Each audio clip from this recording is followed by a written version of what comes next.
स्त्री का घर। तुम्हें कितनी बार बताया है, मेरे तैयार होने से पहले मेरा नाश्ता तैयार हो जाना चाहिए। शादी के 25 सालों बाद भी मुझे क्यों बार बार एक ही बात बतानी पड़ती है? लता, तुम्हें क्या है? तुम तो आराम से घर पर रहोगी, मुझे काम पर जाना पड़ता है। तुम हो कि हमेशा बेवकूफ़ों जैसी हरकत करती हो। अगर तुम यह जानबूझकर करती हो तो याद रखना, मुझसे बुरा कोई नहीं होगा। आज भी प्रशांत का पारा चढ़ा हुआ था। इन कटु शब्दों में अपना गुस्सा उतारते हुए गीला तौलिया कुर्सी पर फेंकते हुए प्रशांत गुस्से से लता की तरफ देखने लगा। लता के लिए प्रशांत का यह बेवजह का गुस्सा कोई नई बात नहीं थी। वह महीने में 3-4 बार ऐसे ही लता पर बरस पड़ता था। पहले पहले लता उसका विरोध किया करती थी, लेकिन जब कई सालों तक प्रशांत में कोई बदलाव नहीं दिखा तो लता ने खुद को ही बदल दिया। अब प्रशांत के कुछ भी कहने से लता को कोई फर्क नहीं पड़ता था। प्रशांत की हर बात वो चुपचाप सिर नीचे झुकाए सुन लेती थी। शादी के पहले 5 साल तक लता ने पूरी कोशिश की थी कि प्रशांत को बदला जाए, लेकिन फालतू का गुस्सा करना और बाद में लता को भला बुरा कहना, यह मानो जैसे उसकी आदत बन गई थी। कोई भी वाद विवाद होता तो प्रशांत सीधा लता को बोल देता, अगर मैं तुम्हें अच्छा नहीं लगता तो क्यों नहीं चली जाती अपने मायके?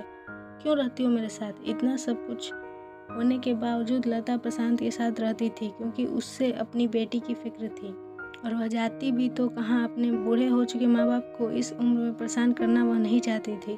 समाज और लोग क्या कहेंगे, यह भी तो उसे देखना था। वह इतनी पढ़ी लिखी भी तो नहीं थी कि खुद जाकर कोई नौकरी कर सके और अपने बेटी का पालन पोषण कर सके। लता को अब अपनी फिक्र नहीं थी, उसको फिक्र थी तो बस अपनी शादी लायक हो रही बेटी की। लता नहीं चाहती थी कि पति पत्नी के झगड़े की वजह से काव्या डिस्टर्ब हो। काव्या की पढ़ाई पूरी हो चुकी थी, उसके लिए अब शादी के रिश्ते आने लगे थे। कई रिश्तों को काव्या ठुकरा चुकी थी। 2-3 महीने बाद वो एक अच्छा रिश्ता आया। रिश्तेदारों और पहचान के लोगों ने भी लड़के के बहुत गुणगान किए थे। प्रशांत एक शाम अपनी बेटी के पास बैठकर उसे बताने लगा, काव्या बहुत अच्छा लड़का है, पढ़ा लिखा है, बड़ा घर है, बहुत अच्छी नौकरी है। ऐसे रिश्ते बार बार नहीं आते बेटा, इस बार मना मत करना। काव्या अपने पिता से ज़्यादा बात नहीं करती थी, शायद डरती थी या शायद नफरत करती थी, लेकिन आज वो अपनी पूरी हिम्मत इकट्ठा कर बोली, मुझे अभी शादी नहीं करनी है पापा, मैं नौकरी करना चाहती हूँ, खुद अपने पैरों पर खड़ी होना चाहती हूँ। हाँ तो उसमें क्या बड़ी बात है, मैंने लड़के से बात की है, वह तुम्हें किसी बात के लिए नहीं रोकेगा। तुम शादी के बाद भी नौकरी कर सकती हो, वह तुम्हें नौकरी के लिए परमिशन दे देगा। प्रशांत बोला, मेरा नौकरी करना या ना करना उसकी परमिशन पर क्यों डिपेंड रहेगा पापा? काव्या ने पूछा, मैं कह रहा हूँ ना, तुम्हें किसी भी चीज़ की कमी नहीं होगी वहाँ।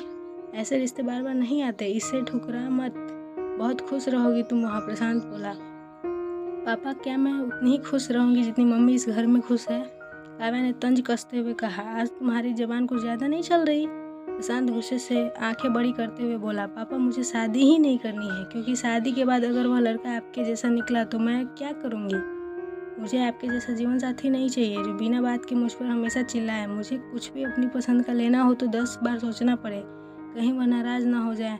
मेरी तबीयत कैसी भी हो उसे परवाह ना हो, रोटी थोड़ी सी मोटी बन जाए तो घर सर पर उठा ले, उसकी चेकबुक ना मिले तो भी मेरा ही दोस्त निकाले, और हर छोटी मोटी बात पर मुझे मायके जाने के लिए कहे। काव्या ने अपना दिल खाली करते हुए पापा से सब कह दिया। प्रशांत का गुस्सा 7वां आसमान पर था, लेकिन उसके मुंह से एक भी शब्द नहीं फूट रहा था। वो काव्या की बातें सुन रहा था। काव्या उतना ही बोलकर चुप नहीं हुई। आज पहली बार वह अपने पापा के सामने इतना कुछ बोल रही थी। पापा, अपने माँ के साथ हमेशा गलत व्यवहार किया है। आप अपने ऑफिस का गुस्सा बिना सोचे समझे माँ पर उतार देते हैं, कभी इस बात की परवाह भी नहीं करते कि उन्हें कैसा लगता होगा। आपकी बातें सुन सुन माँ ने अपना स्वाभिमान खो दिया। प्रशांत आज पहली बार अपने किए बर्ताव को महसूस कर पा रहा था। वो इतना ही बोल पाया, जो तुम्हारा मन है वो करो, मैं तो इतना बुरा हूँ ना? काव्या ने प्रशांत का हाथ पकड़ा और बोली, पापा मुझे सिर्फ एक सवाल का जवाब दे दो, क्या आप चाहेंगे कि मेरा पति आपके जैसा हो?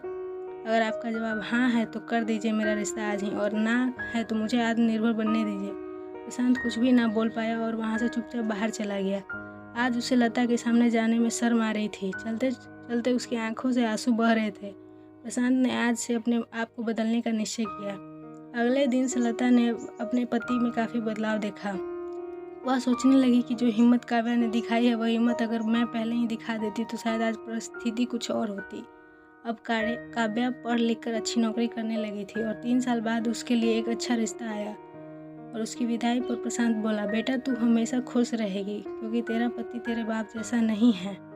प्रशांत की यह बात सुनकर लता और काव्या की आंखों से आंसू बहने लगे। दोस्तों, हमारे समाज में औरतों को भले ही देवी का दर्जा दिया जाता है, लेकिन वह स्वतंत्रता नहीं दी जाती जो उन्हें देनी चाहिए। उन्हें बचपन से ही बताया जाता है कि वह पराया धन है, और स्कूल से आने में देर हो जाए तो पिटाई मिलती है। मोबाइल पर बातें करते हुए दिख जाए या खिड़की से झांकते हुए दिख जाए तो शक किया जाता है।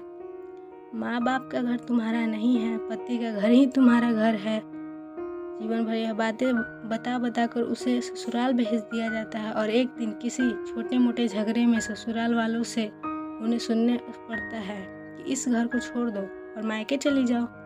अब आप ही बताओ दोस्तों, ऐसे स्त्रियों का सच्चा घर कौन सा है? आखिरकार वह किस घर को अपना कहे?